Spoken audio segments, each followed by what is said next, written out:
Ang mabuting balita ng Panginoon ayon kay San Juan. Papuri sa iyo, Panginoon.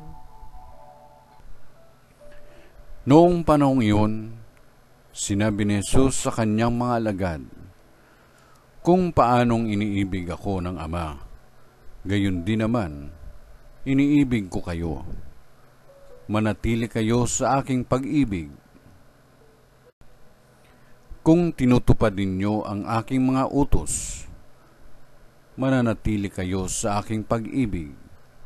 Tulad ko, tinutupad ko ang mga utos ng aking Ama, at ako'y nananatili sa kanyang pag-ibig.